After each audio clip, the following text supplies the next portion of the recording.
bẹ́ẹ̀ sì ni tẹ́ ẹ bá wọnú bíbélì látòkè désàlẹ̀ ẹ bá ànábì Muhammad prophecy ẹ̀ nínú bíbélì. ọmọlẹ́yìn Kristi kan bí a ti wọ́n ṣe wá sí ó wá ní àfáà. If you are able to establish the prophethood, the mission and prophecy of Muhammad sallallahu alaihi wasallam, I am going to become a Muslim.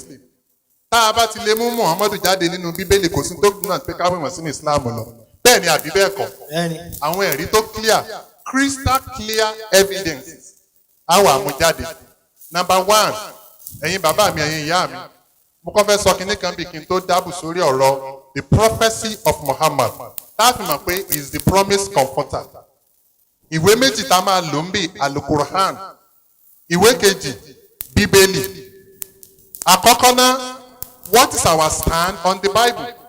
The Islamic stand believe wa ni pé àwọn ọ̀rọ̀ Ọlọ́run kọ̀ọ̀kan wà nínú Bíbélì. Ẹ̀yin ìyá mi, ẹ̀yin bàbá mi, àwọn ọ̀rọ̀ Ọlọ́run kọ̀ọ̀kan ó sì remain nínú Bíbélì tí wọ́n ti yọ kúrò. But ọ̀rọ̀ tán ti tamper pẹ̀lú ẹ̀ ló pọ̀ jù. Even the Christians they know that Bíbélì tẹ́ rí ó ti suffer corruption, ó ti suffer variation, ó ti suffer inconsistencies, ó ti suffer abnormalities, ó ti suffer contradiction. Kí ló dé tó fi rí bẹ́ẹ̀? Gbogbo tó bá wá láti ọ̀dọ̀ Ọlọ́run pátá must be protected. Inna nahanu nanzalna dhikra wa inna lahu lahafidhun. Àwa ni a sọ Al-Qur'ani náà kalẹ̀. Ẹgbọ́n tó lọ sọ Quran chapter 15 Suratul Hijr verse 9. Allah says it is we, èmi Ọlọ́run, àwọn Ọlọ́run la sọ Al-Qur'ani kalẹ̀. Ìṣọ́ wa yóò sì máa bẹ lórí rẹ̀. Ẹ bá ń gbé títóbi fọ́lọ̀. Kò sí ìwé kan lénìí tí ìṣọ́ Ọlọ́run wà lórí ẹ̀ further than Al-Qur'an. Kò sí. Wallahi kò sí. Ibì kan wà nínú Bíbélì tí má kà jáde fún yín, ẹ rẹ́rìn. Ẹ máa béèrè pé sọ́lọ́ lè sọ̀rọ̀ eléyìí. Ẹ̀gbọ́n tí Bíbélì sọ ni. Ó níjọ́ kan lọ́lọ́run wá wò sùsùn báyìí. Ọlọ́run bá dúró báyìí ó ní ayé ẹ̀yin ará Òṣogbo sẹ̀mí. Èmi ó ba irúgbìn yín jẹ́. Gbogbo nǹkan tẹ́ ẹ bá gbìn pátá màá máa bàjẹ́. Èmi ó sì fi ìgbẹ́ yí gbogbo yín ní ojú.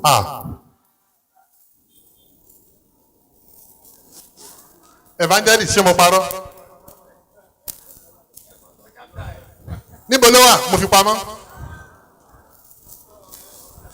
Christian kan wò sọ̀sọ́ ní àfà tí mo bá rí ń bẹ̀. Mo ní wàá di Mùsùlùmí. Ó ní ẹ jẹ́ kí n rí iná. Ó yá ṣì ló bá kà. Èmi Ọlọ́run, èmi ó bà gbogbo orúgbìn yín jẹ́. Èmi ó sì fi ìgbẹ́ yí yín lójú. Ó ní àfà àwọn tó kọ kínní orí wọn ti dàrú o. Mo lórí wọn ò dàrú. Orí wọn ò dàrú. Because of what? Ẹ wo Al-Qur'an. Ẹ̀yin Mùsùlùmí ẹ kú oríire. Alhamdulillah. Wallahi ẹ̀ lè bárùn kábà nínú Al-Qur'an. Ara oríire. À ń ṣe wá sí ní Ọ̀yọ́. Ẹ má bínú pé mo digress. A Christian sister. Bẹ́ẹ̀ ni àbí bẹ́ẹ̀ kọ́. Ó wá jáde. Ó wá mú King James version of the Bible. Ó ní àfà. Ó ní ẹ wo Bíbélì. Ó ní ẹ lè bá error kankan nù ẹ̀. Ẹ lè bá abnormality, ẹ lè bá contradiction. Ó ní but àwọn other Bibles tẹ́ ẹ kó yìí, ó ní marketing strategy làwọn eléyìí. Wọ́n kàn ń tàwé ni. Ó ní ṣùgbọ́n KJV tí mo mú láwọ̀ ẹ̀. Mo ní error free. Mo ní sister. Mo fẹ́ béèrè question kan lọ́wọ́ yín. Ẹ má bínú o. Tẹ́nìkan bá wò yín sùnsùnsùn, sister kí lorúkọ ẹ̀ náà? Bídèmí. Sister Bídèmí Esther. Tẹ́nìkan bá ní sista Bídèmí bàbá rẹ̀ a máa sọ rúmọ̀ ṣé inú rẹ̀ ó dùn ni àbí wà láìkẹ̀ ó ní rúmọ̀ báwo ó ní bàbá òǹkẹ̀ bàbá òun lè sọ rúmọ̀ ó ní ṣé èèyàn gidi ní sọ rúmọ̀ ni mo ní fine ẹni tó ń pè ní rúmọ̀ insinuation ẹni ibi náà máa sọ pé sọ rúmọ̀ ẹnìkan ò ní sọ̀rọ̀ sí it is an insult wọ́n ní gbogbo tí dáàdi sọ yẹn rúmọ̀ ni o. Ẹ dákun ṣé kò ní dùn ẹni tó sọ̀rọ̀ mo wá ní sista Bídèmí tí mo bá ṣe fi hàn yín nínú Bíbélì níbi tí wọ́n ti sọ pé Ọlọ́run ọba àlékè ọlá ń sọ orúmọ̀ ṣé láìkẹ́ àwọn ní àpá tó sì dá mo ní kò dá. The book of Obadiah Koriri chapter 1 verse 1. The vision of Obadiah. King James version of the Bible says the vision of Obadiah. Thou said the Lord. Paul says the Lord. concerning Edom. Ọlọ́run ní sọ̀rọ̀ nínú Bíbélì. Ó ní concerning Edom. We heard a rumor from the We Lord. have heard a rumor from God. Sister Bídèmí, Ọlọ́run sọ kínni? Ó sọ rumor. Ó ní àfa, mo ní yes. Ó nínú Bible náà, mo ní bẹ́ẹ̀ ni of course. Lọ́ba ṣì lọ́ba kà ló bá rí bẹ́ẹ̀. Ó ní ẹ má wọ̀rí, ẹ jẹ́ ń délé. Ẹ jẹ́ ń dọ́dọ̀ àwọn pásítọ̀ mi. Kí làwọn pásítọ̀ fẹ́ sọ? Mo wá gbé King James version eléyìí jáde fún ọ. Mo ní eléyìí tó wá ní ọ̀dà yìí. Wọ́n ti wá yọ rúmọ̀ kúrò ńbẹ̀. Kí náà wá fi síbẹ̀? Glad Wọ́n fi tidings. glad tidings. Ìròyìn ayọ̀. Ìró òdùnnú. We have heard a glad tidings from God. Wọ́n ti yọ àwa ní bó lọ́lọ́run ó sì wá sọ rúmọ̀. Rúmọ̀ bó o. Wọ́n wá yọ rúmọ̀ fún bẹ́ẹ̀. Wọ́n fi glad tidings sí. Bá a bá wọnú àlùkùránì, tá a bá bá ń bẹ̀ pé Ọlọ́run àlá ń sọ rúmọ̀. Ṣé ẹ mọ̀ pé nǹkan ṣe àlùkùránì? So many. So and that is why I sọ pé the Bible is very unreliable. We cannot say the Bible completely is the words of God. And that is why Bíbélì náà wá jayò pa. Bíbélì náà wá sọ nínú preface of Revised Standard Version. Ẹ̀yin ìyá mi, ẹ̀yin bàbá mi, ẹ̀gbọ́n tí Bíbélì sọ ni. Ó ní Bíbélì tẹ̀ ń wò yìí contains accumulated errors. And the errors, I am reading what is in the preface. And the errors Are so many and so serious as to call for revision. Revision. Àwa Mùsùlùmí ẹ sọ pé a ṣe oríire. Ṣoríire. Alhamdulillah. Now, Ànábì wa Ibrahim alayhi salatu wa salam ìyàwó méjì ló ní. Mẹ́ta pàápàá. According to the Bible. Ṣùgbọ́n later, Bíbélì wá wò sùnsùn. Ó wá ní lẹ́yìn ìgbà tí ìyàwó méjì tí ò tó ànábì wa Ibrahim mọ́. Ànábì wa Ibrahim, Abraham, ẹ má jẹ́ n pè ní ànábì Ibrahim, Abraham nínú Bíbélì. Wọ́n ló wá wò sùnsùn. Ó wá lọ fẹ́ àlè. Making 3. Nínú Islam kódà kéèyàn lálè bẹ́ẹ̀ ni àbí bẹ́ẹ̀ kọ́. Bíbélì ní Abraham bàbá àgbàgbọ́ ni. According to the Bible, bàbá àgbàgbọ́ wọn ló ní àlè.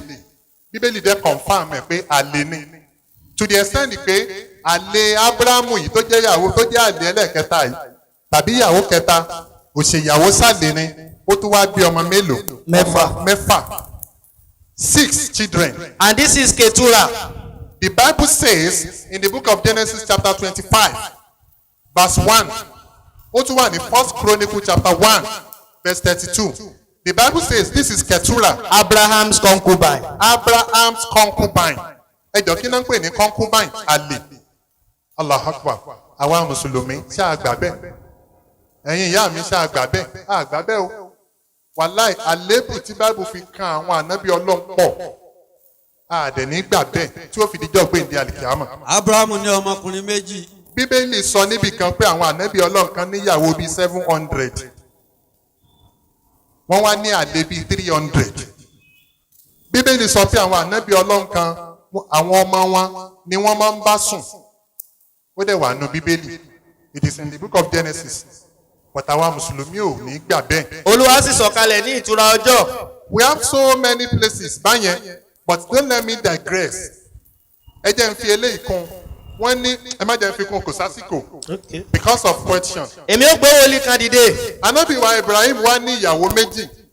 Ṣé ẹ mọ̀ pé gbogbo wa la mọ̀ pé ìyàwó àkọ́kọ́ ó bímọ. Ìyàwó ẹ̀kejì òun náà bímọ. Èyí tí ṣe. Bó tiẹ̀ jẹ́ pé long story ni, but mi ìfẹ́ waste time lórí ẹ̀. Ìgbà tán wá bímọ, ọ̀kan bí Ishmael, ọ̀kan bí Isaac. Ẹ̀yin ọmọ ìyá mi nẹ́ẹ̀sì Islam. Àwọn ọmọ méjèèjì nínú Bíbélì, ẹ lọ wo Genesis chapter 16. Òun ni promise Ọlọ́run wà lórí wọn. Promise àkọ́kọ́, áńgẹ́lì wọn ló ń sọ fún ànábì wa Ibrahim. It is in the book of Genesis chapter 16 and Genesis chapter 17. Ó ní ìrẹ̀ Abraham, I will make you a great nation. Allah Akbar. I will make you a great nation. I am going to bless you through Isaac. I am going to bless you through Ishmael. Blessing Ọlọ́run tọ́lọ́run wá ṣe sórí ànábì wa Isaac alayhi salatu wa salam. Ó ní ànábì Isaac fi bí Jacob tá a mọ̀ sí Yakuba. Yakuba ló wá bí ìran méjìlá, the 12 tribes of Israelites. Àwọn ìran ẹ̀ nínú ẹ̀ láti wá rí ibẹ̀ ni ànábì wa Isa alayhi salatu wa salam ló ti jáde.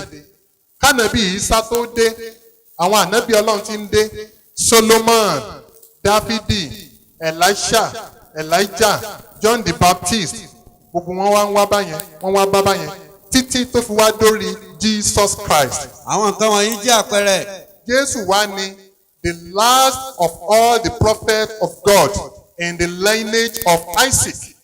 Ọlọ́run ti bless ànábì Isaac alayhi salatu wa salam. Ọlọ́run dẹ̀ ti promise ànábì Ibrahim pé màá bless Isaac, màá bless Ishmael. Blessing Ọlọ́run lórí ànábì Ishmael alayhi salatu wa salam lọ́lọ́run ti wá fa ànábì wa Muhammad. Nínú gbogbo àwọn òjíṣẹ́ Ọlọ́run, òjíṣẹ́ kan péré ló dìde nínú ọ̀ràn Ishmael. Òun náà ni ànábì Muhammad. Ọlọ́run wa òpin gbà tó ti jẹ́ pé ẹyọkan ni màá mú jáde ńbẹ̀. I am going to make that only one to be the last of them all. And today, Lenny, the greatest man that ever lived upon the surface of the earth, òun náà ni ànábì Muhammad. Ẹ bá ń gbé títóbi fọ́lọ́run. Now, nǹkan wọ̀nyí jẹ́ àpẹẹrẹ. ẹ wá wò ó, Bíbélì ní nǹkan wọ̀nyí jẹ́ àpẹẹrẹ. nítorí Mi lọ́bẹ̀ yẹn. Èmi ò gbé wòlíì kan dìde. Ẹ wá máa wò ó. Prophecy number 1 in the book of Deuteronomy, chapter 18, verse 18. Èmi ò gbé wòlíì kan dìde.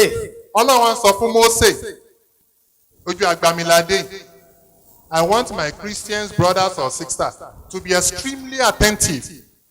Ìsídà kó jẹ́ pé tí wọ́n ń gbọ́ yìí, bí mo ṣe ń sọ yìí, ó lè ṣe okùnfà dáadáa fọ́mọ ẹ̀dá ènìyàn on the day of accountability.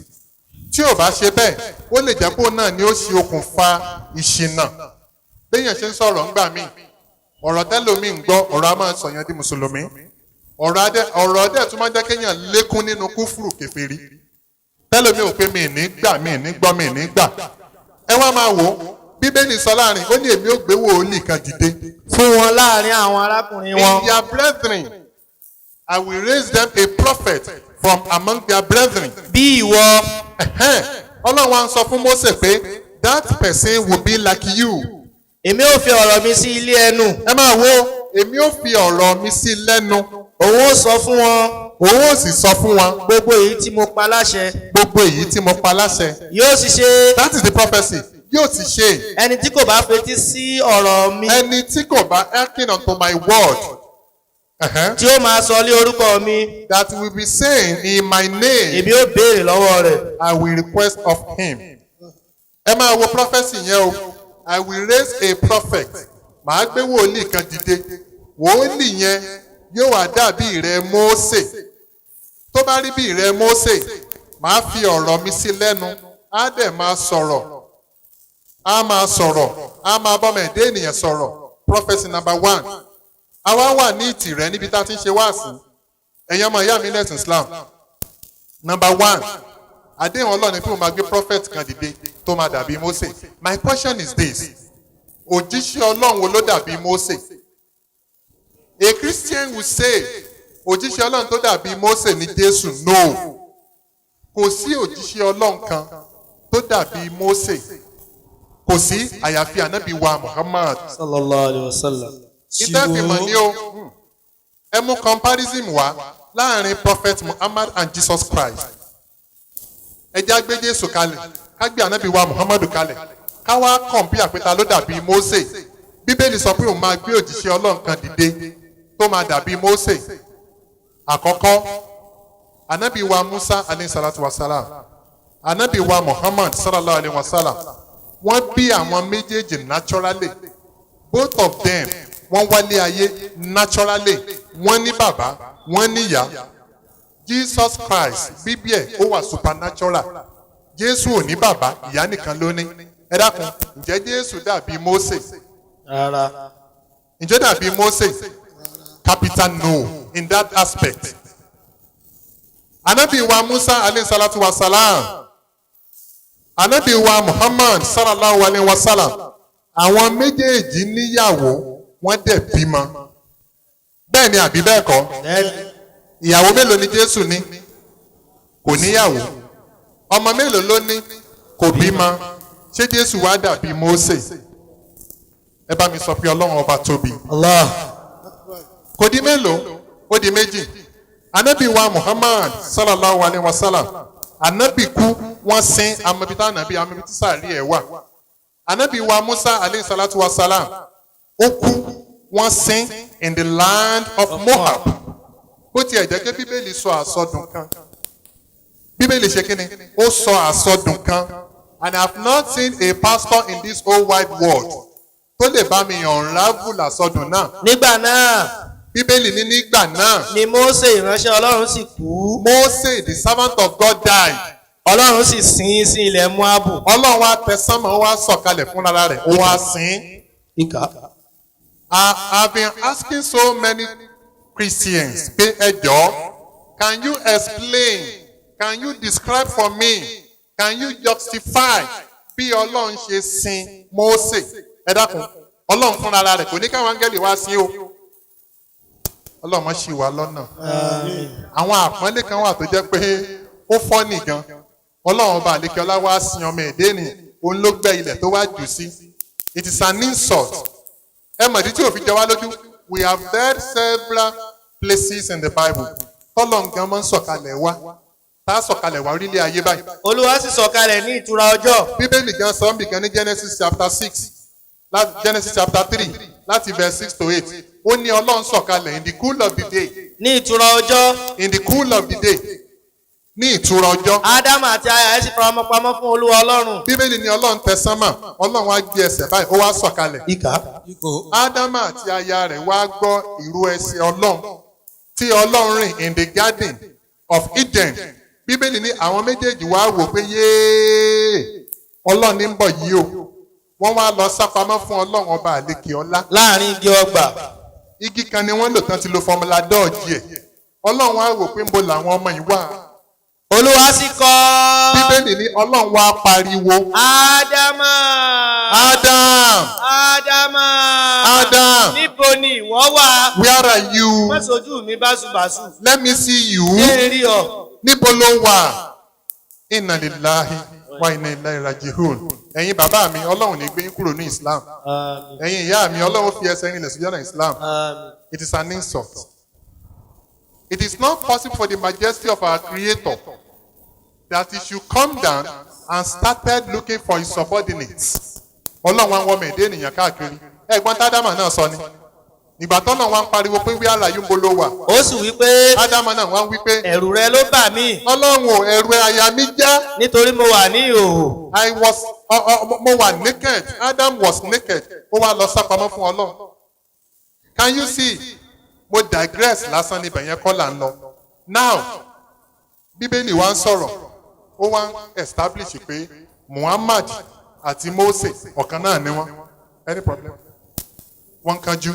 Now, okay, good. Wọ́n ní brother wa tí wọ́n jẹ́ Christian tán wà níkàlẹ̀. Wọ́n ní àwọn wà in a hurry. Ṣé kí n sáré pause ìṣẹ́jú 10 kí n fi dá wọn lóhùn kan tó máa lọ ni àbí kí n continue? Kí n sáré dá wọn lóhùn? Kí n dá wọn lóhùn? Ẹ yọ̀ǹda alhamdulilayi ẹ bá ń fún ẹ ní microphone ẹ lè bá ń gbàgàn wá síbi tán bá dẹ̀ níbẹ̀ yẹn náà ìsíkọ́lé òkè.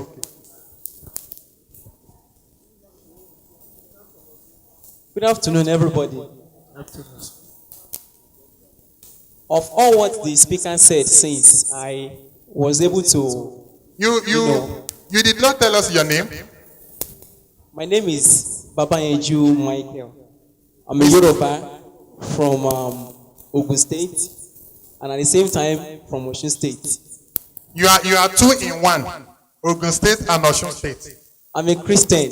Yeah. Due to my family lineage, let me say my mother is from Osun State. Wow. My father is from Ogun State. Ogun State. So that's why I'm very free to claim the two states. Okay. Ẹ káàsán sá, ẹ káàsán máa. Gbogbo ohun tí àáfàá sọ látẹ̀kọ́, mo ní àǹfààní láti fetí kọ́ àwọn kan níbẹ̀. Wọ́n ti sọ nípa Bíbélì wọ́n ní pé àwọn àṣìṣe pọ̀ ń bẹ́ẹ̀ jaburata jaburata. yanturu.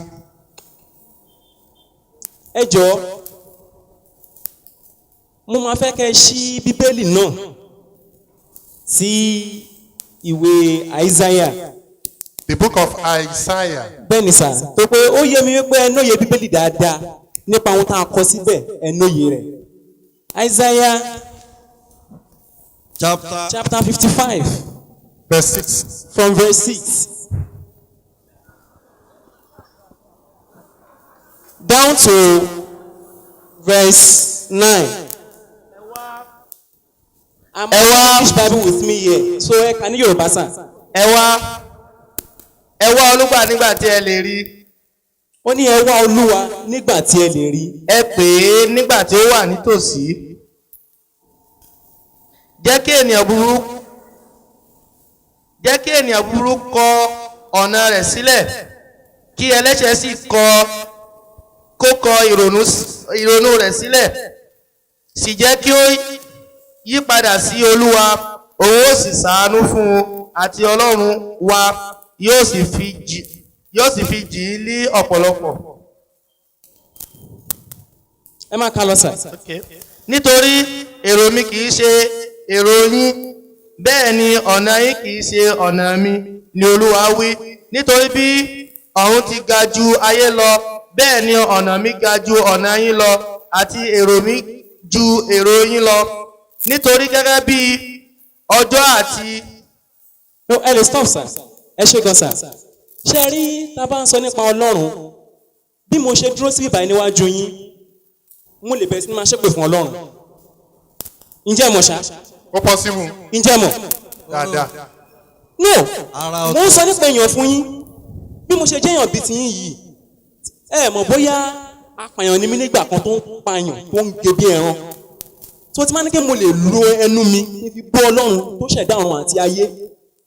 Màá ṣe èèyàn ni mí, bíyàn ṣe rí nìyẹn. Ọlọ́run wá ń sọ láti inú Bíbélì wípé òun yàtọ̀ sí àwa ẹ̀dá ènìyàn. Ẹ̀mí ni Ọlọ́run, kò sẹ́ni tó rí rí. Ó ní bí ọ̀run ṣe ga ju ayé lọ, bẹ́ẹ̀ ni èrò tòun ló ṣe yàtọ̀ sí èrò àwọn ọmọ ènìyàn. Ìdí tí mo fi ní pé kọ̀ọ̀kan bẹ̀rẹ̀ ni pé wọ́n sọ̀rọ̀ nípa bí Báíbù ṣe sọ bí Ọlọ́run ṣe sin Mósè. A lè lérò wípé báwọn ṣe máa ń sin ara wa lọ́lọ́run ṣe gbéyàn sí. Moab tá à ń sọ yìí ìlú kan ni. Ó dẹ̀ ní ìbẹ̀rẹ̀, ó ní òpin. Bọ̀tọ́ máa ní pé àwa má rìdì yìí níṣẹ́ Ọlọ́run. Títí di èmi kò sí ẹni tí ó mọ ibi tí Ọlọ́run sin Mósè sí ní ilẹ̀ Moab. Ọlọ́run nìyẹn fún yín. Síbẹ̀síbẹ̀ náà ilẹ̀ Moab yẹn gangan lára Mósè wà, ṣùgbọ́n kò sí ẹni tó lè rí. Ṣé wàá rí pé Ọlọ́run ṣe kí ni ó ju àwọn ẹ̀dá ènìyàn lọ. Ìyẹn lọ bẹ́ẹ̀. Ẹ jẹ́ ká lọ sí ìwé májẹ̀mú titun. Ẹ ti béèrè kan bí first one yàrá. Mi ò béèrè sàmú kan ṣàlàyé ibì kan ni. Okay, but ẹ ní Nípa ìyàtọ̀ láàrin Ọlọ́run àti ènìyàn. Ọlọ́run ò dàbí wa, kò dẹ̀ lè kú láéláyé, àwọn ènìyàn la máa kú. Bó ṣe wọn Ọlọ́run ní pé ká máa kú. Tó bá àwọn ó lè ṣẹ́gun kú fún wa. Ẹ jẹ́ ká lọ sí májẹ̀mú titun sàn. Okay, ṣé kí n kà sáré react láàrin bíi 1 minute? Ẹ lè ká sàn. Ẹ ṣeun, mo ti gbàgbé orúkọ yín. Michael sàn. Michael. Bẹ́ẹ̀ni sàn. Only Michael àbí? Ẹni? Only Michael àbí normal Michael? Ẹ̀yin wí. Church. Now, brother Michael. Church. Ẹ ṣeun, wọ́n lè dákọ̀ church yín. Deeper life sàn. Mo kọ́ fẹ́ sọ pé redeem ni yín, mo wá pé I don't want to make a mistake.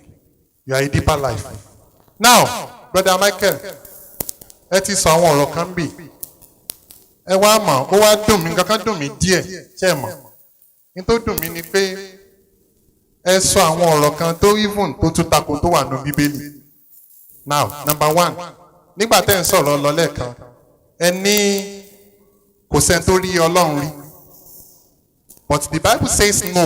Mo rí Olúwa. The book of Amos chapter 9 verse 1. Ó dúró lórí pẹpẹ. Ẹnìkan ló sọ bí eléyìí nínú Bíbélì. Bó ṣe ń bọ̀, ẹ bá mi ṣàlàyé ẹ̀. Ó ní mo rí Olúwa, ó dúró lórí pẹpẹ. Pẹ̀lú níkà bọ́gà. bá wo pẹpẹ pẹpẹ wà physical in tó dúró yẹn kò wà spiritual torí if something is spiritual ẹ ní rí nǹkan lórí pẹpẹ but that thing is physical ló fi rí olúwa pé yeah this is God standing on a pulpit. nígbà náà That is number one. That is Amos chapter 9 verse 1. Because I want us to face reality. Ṣé ní nǹkan tẹ́mi àti yín jọ ń sọ yìí? Ìsídà kó jẹ́ pé ó máa jẹ́ ìbálẹ́jọ́ aburú fún ẹnìkan nínú èmi àtèmi àti yín. Tàbí kó jẹ́ ìbálẹ́jọ́ dáadáa. Ọlọ́run jẹ́ kó jẹ́ ìbálẹ́jọ́ fún yín. Kò dẹ̀ ní jẹ́ fèmí náà. Àmọ̀gbà tí ẹ̀mí lè jáde. Bá ṣe mí lọ sókè mi lọ sísàlẹ̀. One day á mi lọ sókè. Àní mi padà wá sàlẹ̀ mọ́. And when we leave the surface of the earth, okùn nǹkan tó lọ máa dá wa fún. And that is the world beyond. So kò yẹ kí n parọ́ fún yín, kò yẹ kí n fi nǹkan kan parọ́ fún yín. Now, nígbà náà Bíbélì tún sọ kinní kan ó ní ní ìgbà náà. ni Mósè sì bá Ọlọ́run sọ̀rọ̀ Mósè bá Ọlọ́run sọ̀rọ̀ ní ojúkorojú face to face. gẹ́gẹ́ bí ọ̀rẹ́ àti ọ̀rẹ́ ṣe ń bá ara wọn sọ̀rọ̀. Gẹ́gẹ́ bí Yusuf àti Michael ṣe ń bára wọn sọ̀rọ̀. Bẹ́ẹ̀ ni Mósè àti Ọlọ́run náà bára wọn sọ̀rọ̀. Ó di méjì máa fẹ́ kẹ́ ẹ̀ rágbẹ̀. ó ti sọ bẹ́ẹ̀ náà ní Pẹ́níẹ́lì. Ẹlẹ́ẹ̀kẹta wọ́n ní Jacob ó sọ ibẹ̀ náà ní Peniel. ó ní wípé Ẹ ti rí bẹ̀yẹn rí Genesis chapter 32 verse 28 to 30. Ó ní wípé nítorí mo ti rí Ọlọ́run èmi rí Ọlọ́run. a sì dá ẹ̀mí mi sí. I saw God face to face and physically and my life is preserved. nígbà náà ni Mósè Ní ìgbà náà ni Mósè àti Áárónì àti Aaron àti Nábíù àti Nabiu àti àwọn àádọ́rin náà àwọn àgbàgbà àti ilẹ̀ àwọn Ísírẹ́lì àgbààgbà àádọ́rin ilẹ̀ Ísírẹ́lì. wọ́n sì gun òkè lọ Brother Michael wọ́n wá gun òkè lọ. wọ́n sì rí Ọlọ́run Ísírẹ́lì Wọ́n wá rí Ọlọ́run Ísírẹ́lì. ní abẹ́ ẹsẹ̀ rẹ̀ Kódà wọ́n rí to the extent pé ní abẹ́ ẹsẹ̀ ní Ọlọ́run. òkúta sáfẹ́rì sì dúró. Òkúta kan wà tán pè ní òkúta sáfẹ́rè. Èmi ìró ni òbọ́ yóò òkúta yẹn lọ́lọ́run fi ń ṣèṣújú. Mi ìmọ̀ èmi ìró ni. níbẹ̀ ni wọ́n sì jẹ́ Fine. Màá wá dákẹ́ ń sìn. Wọ́n wá nígbà wọn rí Ọlọ́run. Ọlọ́run tí wàá ṣe wọ́n lálejò. Wọ́n mú. wọ́n sì tún mú pẹ̀lú. Bí kóòkì ni o bí fanta ni èmi ò mọ Ọlọ́run ṣàṣe wọ́n lálejò. Ẹ ṣe gan. Náà ẹ̀dẹ̀ wá sọ wípé a rí Ọlọ́run rí. ẹ ṣe gan sà. Yes sir. ẹ jọ̀ọ́ mo fẹ́ béèrè kan ta ni ó dá ọ̀run? ẹ jọ̀ọ́ tí ọ̀run bá ń mú nínú agbára rẹ̀ ta ló lè gbójú sókè kó wò? ẹ jọ̀ọ́ ta ló lè ṣe? tó bá ń mú nínú agbára rẹ̀ ta ló lè ṣe sà? àbí mà? ẹ jọ̀ọ́ sà ṣe rí tọ́mání kọ́ Ọlọ́run fi ara hàn òótọ́ ni Báíbù sọ Ọlọ́run fi ara hàn èèyàn. Ìyá Ṣé rí tó Ọlọ́run ti fẹ́ràn ẹ̀ báyìí. mo ń bọ̀ ẹ jẹ́ n sọ̀rọ̀ tán ṣe rí Ọlọ́run máa ń fara hàn àwọn ọmọ ènìyàn ní ọ̀nà oríṣiríṣi mo fẹ́ kẹ́ ẹ mọ̀ yẹn ṣùgbọ́n tó wọ́n bá ní kíkọ́ òun yọ nínú ògo òun gangan ènìyàn á kú kò ní yè bí a ṣe lè rí òòrùn nínú agbára rẹ̀ ká wò ó pẹ̀lú ojú wa ṣe rí ìmọ́lẹ̀ Ọlọ́run ojú tòrò lọ. Ẹ ṣeun Brother Michael. In that state nínú àwòrán yẹn a lè ṣe kí ni a lè rí Ọlọ́run a máa ṣe kí ni a ó kú bí ọmọ ènìyàn. Ìyá Brother Michael. so tọ́ba ní kọ́ rí Ọlọ́run òótọ́ ní Báíbù sọ Òótọ́ ni. Ọlọ́run máa ń fara àwọn gbà mí bí èèyàn gangan ẹ má gbàgbé Jésù o ṣé ẹ gbàgbé ó wá ní àwọ̀ ara ọmọ ènìyàn Ṣùgbọ́n lọ ni. ṣùgbọ́n Ọlọ́run ni. Ìyá. ṣe rí ọ̀rọ̀ ìjìnlẹ̀ ni ọ̀rọ̀ kí mo pè é ọ̀rọ̀ ìjìnlẹ̀ ni. Ìjìnlẹ̀. ó inú ṣe rí bẹ́ẹ̀ ṣe rẹ́rìn yẹn mi ò kò ń ṣe nǹkan tó yẹ kó bá mi lójijì nǹkan tí mo expect gan-an ni. Ìyá. ó yẹ yín because èmi tí mò ń sọ̀rọ̀ yìí mo mọ ohun tí mò ń sọ pẹ̀lú ìmọ̀ Ọlọ́run èmi tí mo bá yín sọ̀rọ̀ Muslim ní mi nígbà kan. Muslim ní yín nígbà kan. Orí mi ò. It's a Muslim name from a Muslim family. Kí ni Muslim ní mu yín gbà náà? ẹ má wọlé sàánù fẹ́ sọ. But Brother Michael ẹ dákun o. Ẹ jọ mo fẹ́ wọlé ok ẹ sir ẹ má bínú ẹ ka iná àtẹná. ẹ má wọlé sir ṣe rí mo máa ń kọrin kan mo ní Ẹ kọ́ ó yẹ ẹ kọ́ fún wa. mo ti ṣe ìpinnu Ẹ kọ́ láti tẹ̀lé Jésù ẹ kọ́ ẹ mo kọ́. ní kò sí ìpadà bí ọ̀rẹ́ kọ̀ mí sílẹ̀ bí òbí kọ̀ mí sílẹ̀ bí aráyé kọ̀ mí sílẹ̀ Olúwa yóò tẹ́wọ́ gbà yín. mi ò lè ṣe kí ni mi ò lè padà ṣe rí àwọn ọmọ wọn wà nínú Kristẹni àwọn ọmọ wọn débi pé tán bá dénú ìjọsìn tán gbé bọ̀dá ní tán gbé àdàdá ní tán ní pé ṣé ọmọ Jésù ní ẹ ọ̀pọ̀lọpọ̀ ló máa ṣe kí ni náà máa sá lọ wọn bá pè 1 million nínú church ó ṣeé ṣe pé ẹyọkan péré ló máa dúró ẹyọkan tó wá dúró yẹn ẹ bá ló gbogbo àdá ayé ẹ máa ṣá wẹ́lẹ́wẹ́lẹ́ a sọ fún mi pé inú Jésù yìí o lòun á kú sí. ìyá ọmọ wọn ń bẹ nínú Kristẹni bọ́lá ń ṣe ràn mí lọ́wọ́ dé yìí mi ò lè padà mọ́ nítorí mo ti mọ òótọ́. tí mo ní pé mo mọ òótọ́ sà Jésù sọ̀rọ̀ kan ó fọwọ́ sọ̀yà ó ní òun ní ọ̀nà òtítọ́ àti ìyè. ẹnikẹ́ni kì yóò lọ sí ọ̀dọ̀ bàbá. wọ́n ní kò sẹ́ tó lè lọ sọ́dọ̀ bàbá àyàfi bí kò ṣe nípasẹ̀ nípa mi. ẹsẹ̀ òun. mo ka Quran sà. 1 minute. Muhammed ní pé ẹrú Ọlọ́run lòun ṣe. ẹ ṣe gan. ohun èdè ọmọ náà. tí n bá fi lè gba ọ̀rọ̀ Muhammed gbọ́ tí mo gba ọ̀rọ̀ Jésù gbọ́ gẹ́gẹ́ bẹ́ẹ̀ náà ṣe gbà á gbọ́ nínú ọmọ àti ẹrú èwo ló yẹ kí n tẹ̀lé.